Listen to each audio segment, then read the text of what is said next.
I raised two kids I thought were mine. Built a life. Paid every single bill without complaint. Then one night, I found an audio recording on my wife's cloud account. Her own voice, calm as anything, describing exactly how she'd been using me for years. And the man she'd been protecting? He was already inside my house and talking to my children. My name is Evan Carmichael. I'm 44 years old. I own an import and export business out of Indianapolis. Mostly auto parts and industrial supplies coming in from overseas, shipping out to distributors across the Midwest. It's not glamorous. Nobody's writing magazine covers about guys like me. But it pays well, it keeps me busy, and, for a long time, it kept me from noticing the cracks and everything else. I met Margot when I was 37. She was 35, already had a little girl named Lily, who was 2 at the time. First thing Margot told me about Lily's father was that he'd simply vanished. Just disappeared one day, she said, shrugging like it was old news. Didn't want the responsibility. Couldn't handle being a dad.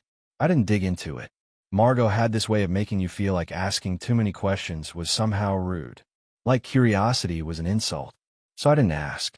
Not then. Not for a long time. Lily was a quiet kid. Sweet in a way that just got under your skin without trying. The kind of child who'd sit next to you on the couch and lean into your side without saying a word. Like being near you was enough. I was gone a lot for work, shipments, meetings with suppliers, long stretches of the warehouse when a big order came through. But every time I came home, she was right there, watching me walk through the door like I was the best part of her day. I started thinking of her as mine pretty fast. Faster than I probably should have. But nobody warned me about that. Nobody tells you how quickly a kid can become the reason you come home. Margot and I got serious within a year. She moved in, and the house stopped feeling like just a place I slept. It became something real. I remember the exact night I knew she was the one. A Thursday in late October. Lily had drawn a picture at school. It was our family. Me, Margot, and her. 3 stick figures standing under a big yellow sun. She handed it to me with both hands, dead serious, and said, "This is us, Daddy." I put that picture on the fridge. It stayed there for years. What I didn't know, what I wouldn't find out until much, much later, was that the man who supposedly disappeared hadn't gone anywhere at all. He was about 40 minutes outside of Indianapolis, riding with a motorcycle club called Iron Ridge. And he wasn't gone from Lily's life. He was just carefully hidden from mine. But back then, none of that existed in my world. There was just the house, the business, and the quiet, steady rhythm of a life I thought I'd earned fair and square. I wasn't the flashiest guy in any room I walked into. Never had been. But I showed up. Every single day. Without fail, I showed up. I paid the bills. I fixed things when they broke. I was there at bedtime, and at breakfast, and every ordinary moment in between. And for a while, that felt like it was enough. Like being steady and reliable was its own kind of strength. There was one evening, early on, when things between us still felt brand new. I'd come home talking about maybe expanding the business, and Margot looked at me for a long moment before she said, quiet, almost to herself, "Maybe I'm just too much for someone like you, Evan." I laughed it off, told her she was kidding. She smiled and dropped it. But the line stuck with me. Not then, not in any way that mattered. Just a small thing, easy to file away and forget. Like a seed you don't notice until years later, when it's already grown into something you can't ignore. Turns out, someone was counting on that steadiness for reasons I never imagined. But that part of the story comes later. Right now, all you need to know is this. I had a life that looked exactly the way I wanted it to. And I had no idea how deep the rot went underneath. Margot and I got married on a Saturday in early June. Not a big affair. Maybe 70 people, most of them from my side of the family, and a handful of business contacts who felt obligated to show up. Margot's side was smaller, quieter. Her mother, Linda, sat in the front row and dabbed at her eyes the whole time. Her father had passed a few years before I came into the picture, so there was an empty chair next to Linda with a single white rose in it. Margot had arranged that herself. It was one of the things I loved about her, the small, thoughtful gestures that told you she carried her grief with grace instead of letting it poison everything around her. Lily was the flower girl. She took the job incredibly seriously, walking down the aisle with a tiny basket of petals, scattering them one by one like she was planting something. She looked up at me when she got to the end and gave me this little nod, like she was saying, "Okay, we're good." Proceed. I almost laughed out loud.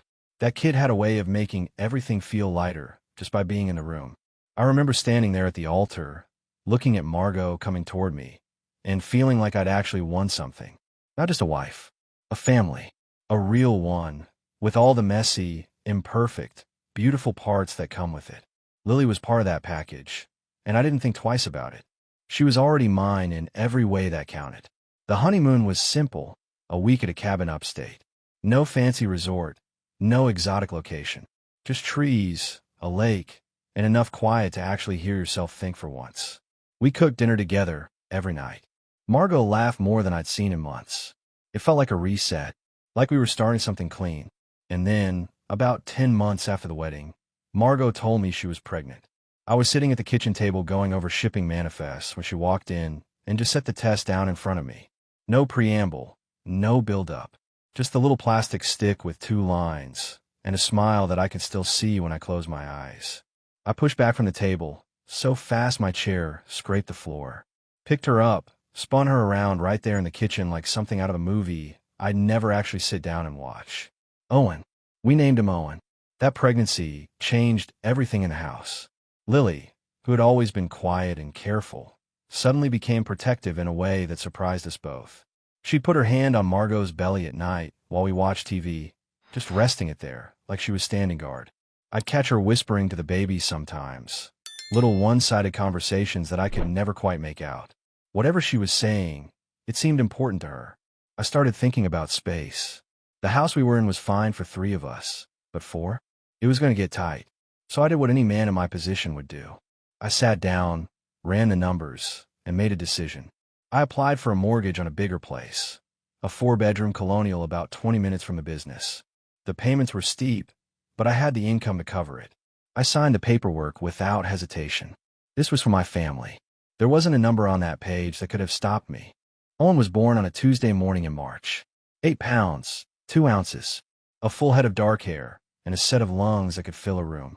I was there for every second of it, held his hand in mine while Margot rested, and I just stared at him, this tiny person who was supposed to be half of me, half of us.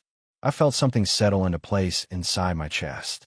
Something that had been restless for years finally went quiet. The birth certificate came back fast, faster than I expected, honestly, but the nurse at the hospital handled most of it while Margot was still recovering. I signed where they told me to sign. Evan Carmichael, listed as father. I didn't think to question it. Why would I? He was my son. I'd watched him come into the world. There was nothing in that room that made me doubt a single thing. I took the certificate home, tucked it into the file with the rest of the important papers, and didn't look at it again for years. Some documents you just trust. They become part of the foundation, and you build everything on top of them without ever checking if the ground underneath is solid. I should have checked. I almost didn't go. The invitation came through email, one of those generic alumni blasts from the High School Alumni Association, the kind you usually delete without reading past the subject line. Class of 2002, 22-year reunion. Not exactly a milestone anyone plans a vacation around, but something made me click. Maybe it was curiosity. Maybe it was the fact that my life had gotten so quiet lately that even a bad idea sounded like a change of scenery. Margot and I had been going through a stretch. Not fighting exactly, more like drifting. She'd been spending more evenings out, book clubs, wine nights with friends, a yoga class that somehow always ran late. I didn't think much of it. We'd been married long enough that I figured it was just her needing her own space. Everyone needs that. So I let it go, the way I let most things go, quietly and without making a fuss. The reunion was held at a banquet hall on the east side of town. Generic place, nothing fancy, laminate floors, a cash bar, and a playlist that hadn't been updated since junior prom. I showed up alone. Margot had said she wasn't feeling well that evening, and honestly, I didn't push. I grabbed a beer, found a table near the back, and spent the first half hour nodding at people whose names I could barely remember. That's when I saw him. He was standing near the entrance, filling out a name tag with casual confidence, like he belonged there even though something about him felt slightly off. Tall, broad in the shoulders, wearing a leather jacket that had seen better days, but somehow looked like it fit him perfectly. He scanned the room the way someone does when they're looking for a specific face, not just any familiar one. His eyes landed on me. And he smiled. Not a big smile, just a small, knowing one, like he'd found exactly what he was looking for. He walked over. Evan, right? Evan Carmichael. I nodded slowly. Yeah. Do I know you? Vince Alderman, he said, extending his hand. I graduated a year after you. We didn't overlap much, but I know who you are. Something about the way he said it made me pause. Not threatening, just deliberate, like the words had been chosen carefully. We talked for a while. Surface stuff at first. Old teachers, what the school looked like now, the usual. But Vince kept glancing toward the entrance, checking the door every few minutes, like he was waiting for someone specific to walk in. I didn't think anything of it. Some people are just restless. And then Margot walked in. She'd changed her mind, apparently. Decided to show up after all. She was wearing a dark blue dress I hadn't seen before, her hair down around her shoulders. She looked good. Better than good. She looked like a woman who had somewhere important to be and had dressed accordingly. She walked in with that easy confidence she always carried, that calm, unshakable poise that had drawn me in the first place. Her eyes moved across the room, scanning for me, and for a second everything looked normal. Just my wife, arriving late, looking for her husband. Then her gaze hit Vince, and she stopped. Not a stumble, not a pause, a full dead stop, like someone had pressed a button and frozen her mid-step. The color didn't drain from her face all at once. It left in stages, like a tide pulling back from shore. Her lips parted, just slightly, and her hand tightened around the small clutch she was holding until her knuckles went white. I watched all of it, every single second, and I didn't understand any of it. Not yet. Vince, for his part, didn't react the way I expected. He didn't smile at her, didn't wave. He just watched her with his calm, steady expression, like he was confirming something he already knew. I looked between the two of them. You guys know each other? Margot's eyes snapped to mine. She recovered fast, faster than anyone I've ever seen recover from something like that. The color came back. The posture straightened. The smile returned, like a mask she practiced putting on 1,000 times. No, she said, her voice perfectly even. I don't think so. But Vince just tilted his head and said, very quietly, we've met. The air in that room changed. I couldn't have explained it to anyone if they'd asked. But something shifted, right then, between the three of us. Something that had been buried for a long time was suddenly sitting right on the surface. And I was the only one in the room who didn't know what it was. The reunion stayed with me for days after. Not because of any grand confrontation. There wasn't one. Margot and I drove home mostly in silence, which wasn't unusual. I asked her once if she was okay, and she said fine, just tired. I let it drop. That was my pattern. That was how I operated. I didn't push. I didn't dig. I trusted that if something was wrong, she'd tell me when she was ready. But something had shifted. I couldn't put my finger on it exactly. It was more like a frequency had changed in the background noise of our life. Something I couldn't quite hear but could definitely feel. A vibration underneath everything, like a fault line that had been dormant for years and had just barely started to move. I threw myself back into work. That was always my move when things felt unsettled at home. Shipments don't care about your personal life, and suppliers don't wait for you to sort out your feelings. So I buried myself in logistics, in numbers, in the clean, predictable world of invoices and delivery schedules. It helped. For a while. It was a Friday evening, about a week after the reunion. I'd come home early for once, a rare thing. Margot was out, doing something she hadn't mentioned in detail. The kids were in the living room. Owen was on the floor with his trucks, making engine sounds under his breath, completely lost in his own world. Lily was on the couch, legs tucked underneath her, reading a book about dolphins. I sat down next to her and asked about her day. School stuff mostly. A project on the solar system. A girl in her class who'd brought in a real meteorite, or so she claimed. Normal kid stuff. I listened, half present, my mind still half on a shipment that was running 2 days behind. Then she looked up from her book, and her expression changed. Not dramatically, just a subtle shift, the way a cloud moves across the sun. She studied me for a second, like she was deciding whether to say something, and then she said it. Daddy, why does Derek say he's our real dad? The room went quiet. Owen kept playing, oblivious. But everything in me went completely still. I kept my face neutral. Took a breath. Slow and steady, the way you handle a situation when you know that one wrong move can shatter something you can't put back together. What do you mean, sweetheart? I asked, keeping my voice even. Lily shrugged, like this was the most casual thing in the world. Derek. He comes to see us sometimes when you're at work. He told me and Owen that he's our real daddy, and that you're just the one who takes care of us. The words landed like a physical weight in my chest. Not sharp, not explosive, just heavy, dense. The kind of thing that settles into you and doesn't move. When did he say that? I asked, still calm, still steady on the outside. A few times, she said. Mom told us not to talk about it. She said you get confused. I get confused. That was the phrase. Not upset, not hurt, not sad. Confused. Like the truth was something too complicated for me to process. And Margot had decided, all on her own, that I didn't need to be burdened with it.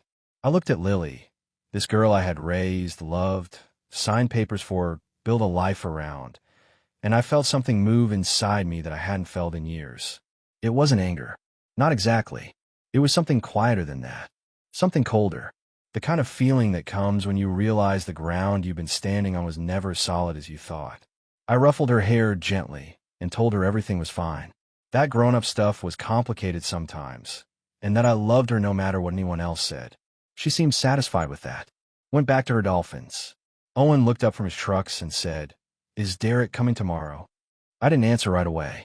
I just sat there in the quiet of that living room and let the weight of what I just learned settle into the bones of everything I thought I knew. I didn't sleep much that week after what Lily told me. Not because I was falling apart. I want to be clear about that. I wasn't crying into my pillow or staring at the ceiling in some kind of emotional spiral.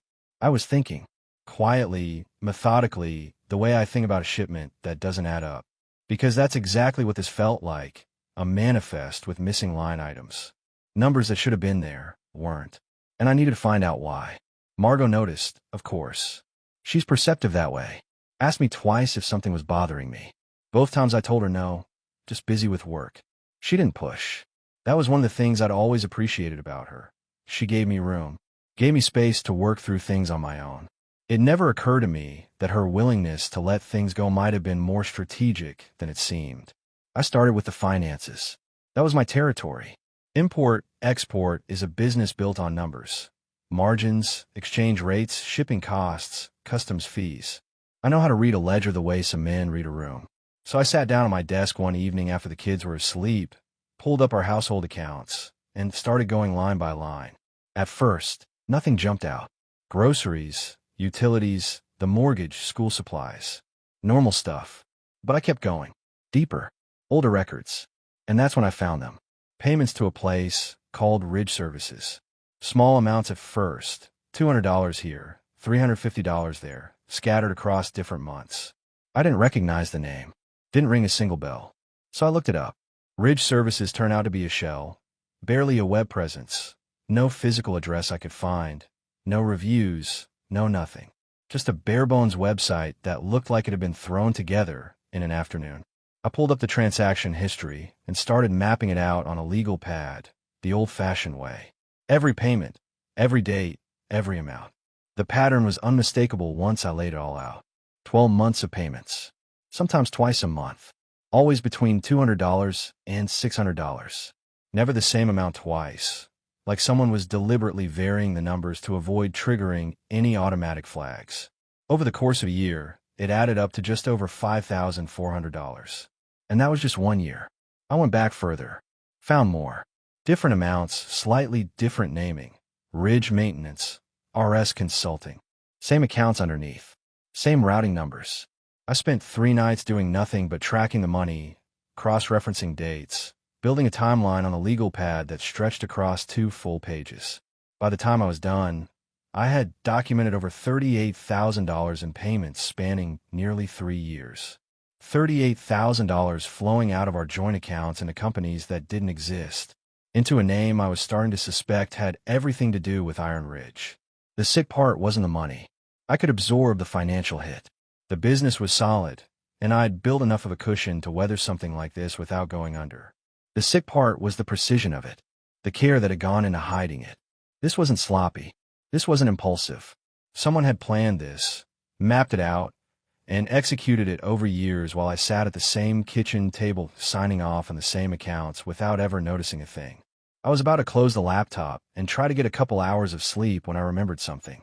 Margot and I share an iCloud account. One of those things couples set up early on and never think about again. Shared photos, shared calendars. I'd given her access to everything when we got married because that's what trust looked like to me. Simple, total, unquestioned. I logged in, opened the backup section, and there, buried under hundreds of saved files, was an audio recording dated 14 months ago. The file name was something generic, Voice Memo 0314. It meant nothing on its own. I put on my earbuds and pressed play. Margot's voice filled my ears, clear and calm, the way she sounded when she was relaxed, when she thought no one was listening. She was talking to someone. I couldn't hear the other person's responses, just her side of the conversation. "He's never going to question it," she said. "He doesn't look at the details. He trusts me completely. That's the whole point." A pause. Then, "We just need to keep it steady. Not too much at once. Another 6 months, maybe 8, and we'll have enough to make the move. After that, it doesn't matter what he finds." My hands were steady on the laptop. My breathing was steady. But something inside me had gone very, very cold. The kind of cold that doesn't come from the air. It comes from understanding, all at once, that you've been played. Not once. Not by accident. But deliberately, carefully, over a long stretch of time, by someone who knew exactly how much you trusted her and used it as a weapon. I closed the laptop, sat in the dark kitchen for a long time. Then I picked up my phone and called Doug Kelly. Doug answered on the second ring, even though it was past 10 at night. That told me something about the kind of lawyer he was. I gave him the short version, just enough to get the conversation started, and he told me to come in first thing in the morning. "Don't confront anyone," he said. "Don't change your behavior. Don't let her know you're looking. Just show up tomorrow and bring everything you've got." I did exactly that. Over the next few days, I moved carefully, quietly, went to work, came home, played with the kids, ate dinner with Margot like nothing had changed. But underneath, I was building a case. Doug walked me through every step. What to document, what to save, what mattered legally and what didn't. He was methodical and blunt, and I appreciated both qualities in equal measure. It was the following Tuesday when Derek Hale showed up. I was home early again, had started cutting my days short on purpose, telling myself it was to spend more time with the kids.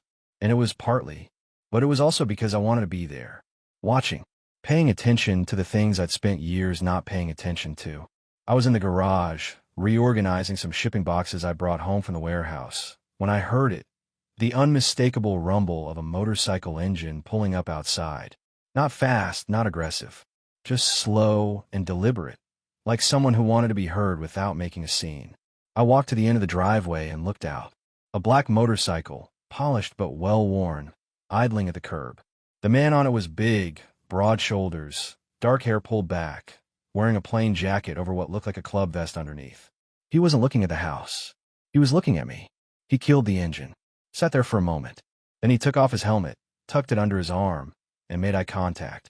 Held it. Not threatening. Not backing down either. Just steady. Present.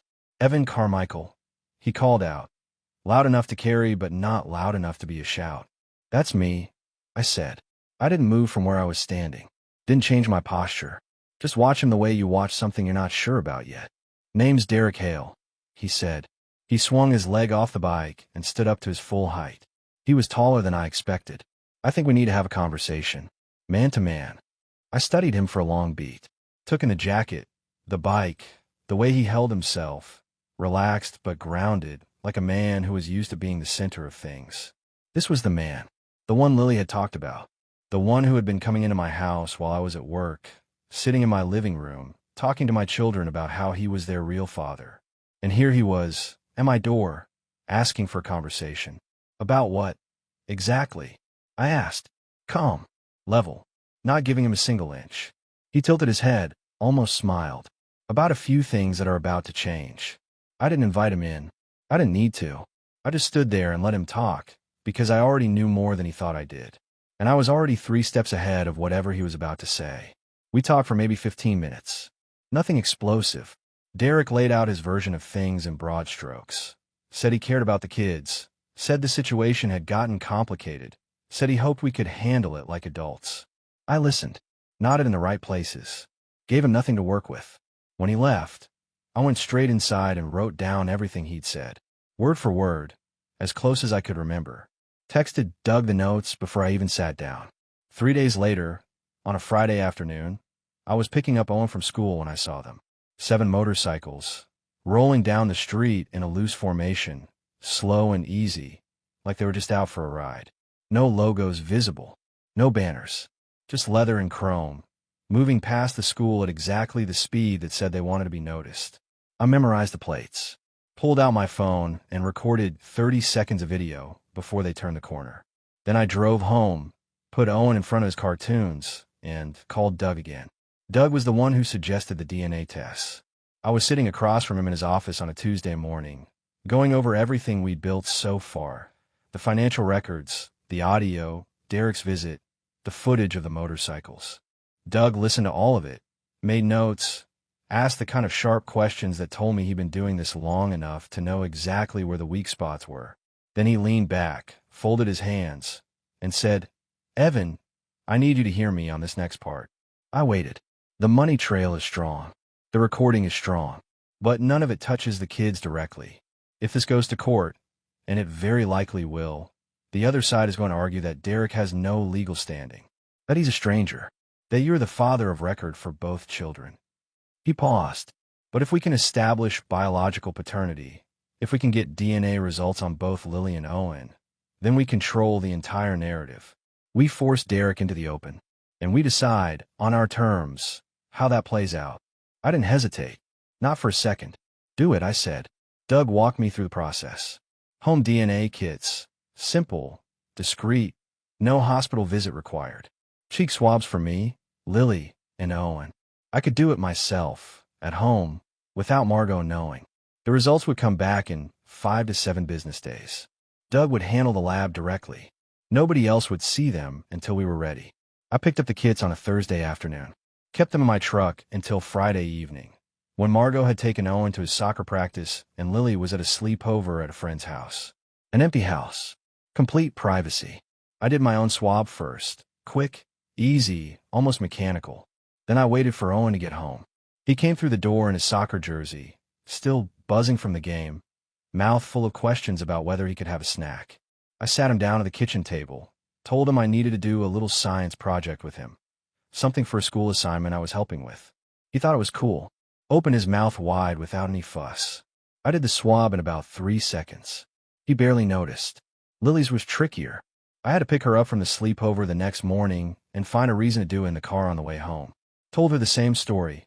A project. Something fun. She was skeptical, the way 9-year-olds are skeptical of anything that sounds too easy. But she cooperated. 2 minutes later, I had what I needed. I dropped the samples off with Doug that same afternoon. The next 5 days were some of the longest of my life. Not because I didn't already know, somewhere deep down, what the results were going to say. I did. Everything. Lily's words, Vince's presence at the reunion, Margot's reaction when she saw him, the money, the recording, all of it pointed in one direction.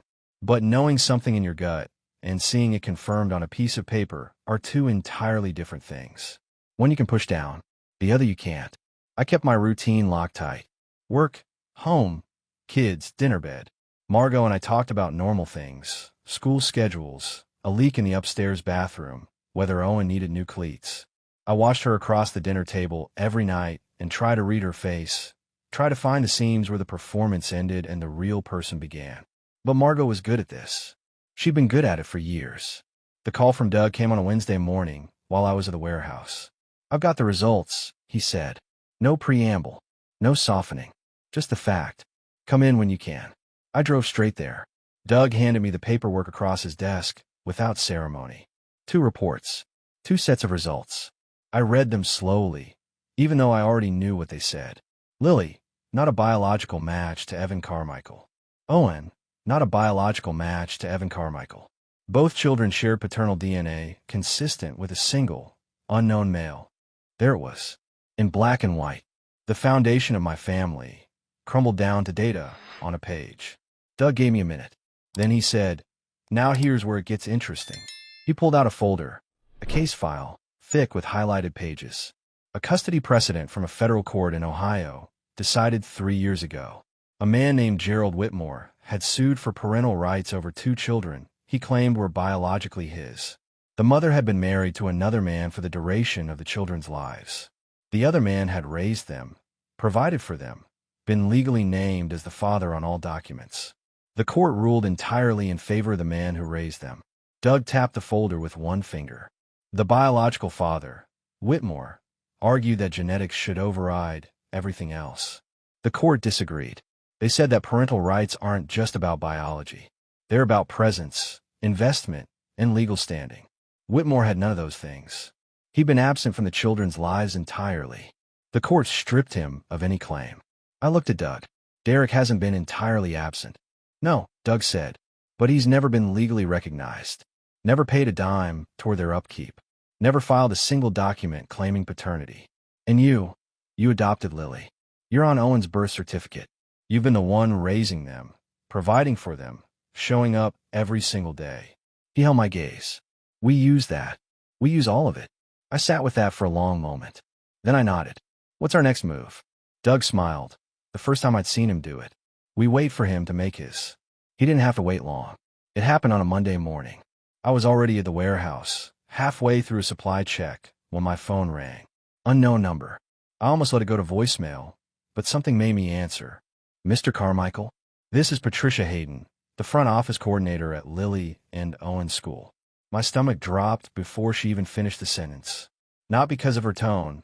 It was calm, professional, but because of the simple fact that the school never called unless something was wrong. We have a situation here this morning, she said. Your wife came in about 20 minutes ago to check out both children. She said they had a medical appointment, and she had paperwork with her. But when we looked at the emergency contact forms on file, both children are listed with dual parent consent required for early pickup. We couldn't release them without your authorization. I was already moving, already grabbing my keys off the desk, already heading for the door. Do not let her leave with those kids, I said. My voice came out harder than I intended, but I didn't soften it. I'm on my way. 10 minutes. I drove fast but steady. No reckless moves, no panic. Just focus. The kind of sharp, clean attention that comes when everything you care about is sitting in one place and someone is trying to take it from you. When I pulled into the school parking lot, Margot was still there, standing near the front entrance, clutch in one hand, phone in the other, talking to Patricia through the glass door with an expression I recognized, the one she wore when she was trying to charm her way past an obstacle. The polished smile, the patient tone, the way she made you feel like you were the one being unreasonable. It wasn't working. Patricia stood firm on the other side of the door, hands folded, apologetic but immovable. I walked up and stopped a few feet from Margot. She turned, and for the first time since all of this started, I watched her mask slip, just for a second, just long enough for me to see what was underneath. Not anger, not defiance, fear. Evan, she said, recovering fast. I know what you were doing, I said. Quiet, level. The way you talk when you don't need to raise your voice to make your point land. And it's not going to work. She opened her mouth to respond, but I cut her off. Not rudely, just cleanly. Patricia, I said, turning to the woman at the door. Can you let the kids come out? I'll take it from here. The door opened. Lily walked out first, backpack bouncing, and stopped when she saw both of us standing there. She looked between us, reading the room the way kids do, instinctively, when they sense something is wrong but can't name it. Owen was right behind her, quieter, watching Margot with an expression that was hard to read. I knelt down so I was at their level, smiled at them, not forced, real, because seeing them was the thing that mattered most. Everything else, Margot, the lawyers, the fight ahead, all of it was just the machinery of getting to this moment. This one, right here. Hey guys, I said, how about we get some breakfast? Just the 3 of us. Owen looked at me, then at Margot, then back at me. And then he said something that I will carry with me for the rest of my life. Daddy, are you going to keep us safe? I put my hand on his shoulder, held it there, firm and steady. Always, I said, no matter what. Margot didn't say another word. She turned, walked to her car, and drove away. I watched her go, then stood up, took Owen's hand in mine, and walked my kids toward the truck. Lily leaned against my side as we walked, And for a moment, just a moment, everything else disappeared. There was just the parking lot, the morning sun, and the weight of two small hands in mine. I got them buckled in, pulled out of the lot, and called Doug before I hit the main road. The hearing was set for a Thursday in late October. Doug spent the 2 weeks leading up to it, making sure every piece of evidence was airtight. The financial records, organized chronologically on a single binder. The audio recording, backed up on 3 separate devices. The DNA results, certified and signed by the lab. The footage of Iron Ridge rolling past the school. Derek's visit to the house, documented in my own handwritten notes, time-stamped and witnessed by Doug himself after the fact. And the priors, the Whitmore precedent from Ohio, which Doug had flagged, highlighted, and prepared a written summary of for the judge. The night before the hearing, Vince Alderman called me. I almost didn't answer. We'd spoken only twice since the reunion. Once when he first made contact, and once when he handed me a manila envelope outside a gas station on the south side of town. That envelope contained everything. Internal club records, financial logs showing how Iron Ridge funneled money through shell companies, and, most damning, a handwritten note, in Derek's own hand, laying out the arrangement with Margot. The timeline, the expectations, the plan. That note was the piece that changed the entire case. Tomorrow's the day, Vince said. His voice was calm, measured. The voice of a man who had made peace with what he was doing. I just wanted you to know, I'm not going to disappear on you. If the court needs me to testify, I'll be there. I thanked him, meant it. Then I hung up and tried to get a few hours of sleep, which didn't come. The courtroom was smaller than I expected. No grand marble columns or towering ceilings. Just a plain room with wooden benches, fluorescent lighting, and a judge's bench that looked like it had seen better days. Judge Carol Whitfield presided, a woman in her early 60s with sharp eyes and a reputation, according to Doug, for not tolerating games. Margot was already seated when I walked in, flanked by her attorney, a younger man named Paul Driscoll who looked like he hadn't slept much either. She glanced at me when I entered, but her expression gave nothing away. The mask was still on, firmly in place. Derek's side of the bench was notably empty. He had filed a last-minute motion claiming parental rights over both children, but his attorney, a single practitioner Doug described as adequate at best, sat alone, flipping through papers with the kind of urgency that suggested he hadn't seen most of them until that morning. Doug wasted no time. He laid out the case methodically, piece by piece, the way you disassemble something to show exactly how it was built. First, the finances, $38,000 routed through shell companies tied to Iron Ridge over 3 years. Then the recording, Margot's own voice, calm and deliberate, describing the plan to use Evan's trust and Evan's money as a runway for an exit. Then the DNA results, 2 children, neither biologically linked to the man who had raised them, loved them, and signed every document that said he was their father. And then the note, Derek's handwriting, the arrangement laid out in plain, unambiguous terms. The timeline they had agreed on. The roles they had each agreed to play. Driscoll objected twice. Both times, Judge Whitfield overruled him without much discussion. She read the note herself, slowly, holding it close to her face like she wanted to make sure she wasn't missing a single word. When she set it down, her expression hadn't changed, but something in the room shifted. The kind of shift you feel more than see. Derek's attorney made his argument that biology should carry weight, that Derek had a relationship with the children, that the situation was more complicated than the paperwork suggested. Judge Whitfield let him finish. Then she asked one question. Counselor, can you produce a single document, a birth certificate, an adoption filing, a court order, anything, that legally establishes your client as a parent to either of these children? The silence that followed was answer enough. Judge Whitfield took a 20-minute recess. When she came back, she took her seat, looked at both sides of the courtroom, and began to read her ruling. Full custody to Evan Carmichael. Both children. Derek Hale's motion for parental rights denied. Any future claims barred unless accompanied by a formal legal proceeding establishing paternity from the ground up, a process that, given the precedent and the documented history of concealment, would be an uphill battle at best. Margot's attorney didn't argue, didn't even stand up. I sat in that courtroom and didn't move for a long time after Judge Whitfield left the bench. Doug put a hand on my shoulder and said, "You won, Evan." And I nodded, because he was right. But winning didn't feel the way I thought it would. It didn't feel like triumph. It felt like the ground finally becoming solid under my feet after years of walking on something that looked firm but never was. I stood up, shook Doug's hand, and walked out of that building into the cold October air. Lily and Owen were at school. They didn't know any of this had happened yet. And that was fine. I'd tell them tonight, in the simplest terms I could find. The truth, cleaned up just enough for a 9-year-old and a 7-year-old to understand. For now, I just stood on the courthouse steps and breathed. For months later, the house felt different. Not physically. Same walls, same furniture, same kitchen where I'd sat up nights reading bank statements until my eyes burned. But the atmosphere had changed. The weight that had been pressing down on everything for years had lifted. So gradually, I almost didn't notice until one morning I woke up and realized I hadn't had a single dream about any of it in weeks. Margot and I finalized the divorce in January. It was quiet, no fireworks, no courtroom drama. She signed what she needed to sign, took what she was entitled to take, and moved out. Last I heard, she was renting a small apartment on the north side of town. We don't talk, not out of bitterness, out of clarity. There's nothing left to say that hasn't already been said, and neither of us has any interest in reopening what's closed. Derek Hale disappeared back into Iron Ridge.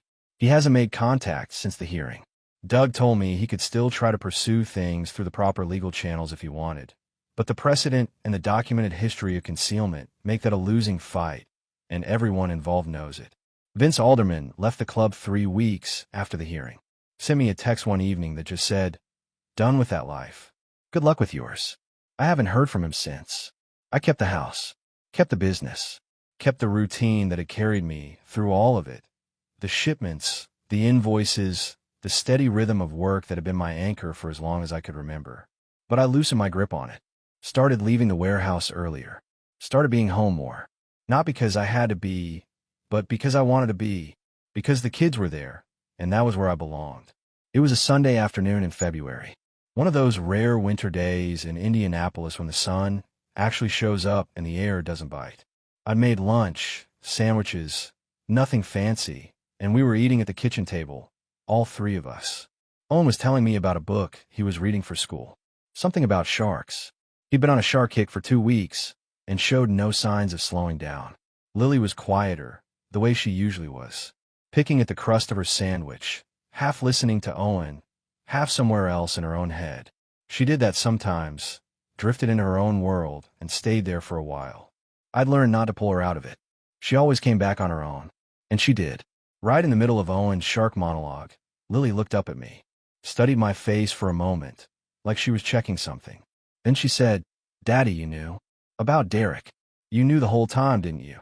I set down my sandwich, looked at her straight on, the way I always did when she asked me something real. "Yeah," I said. "I did. For a while. And you stayed anyway," she said. Not a question. "Yeah," I said again. "I stayed." She nodded. Like that confirmed something she'd already decided was true. Then she went back to her sandwich, and Owen went back to his sharks, and the afternoon kept moving the way afternoons do. Quiet, ordinary, unremarkable.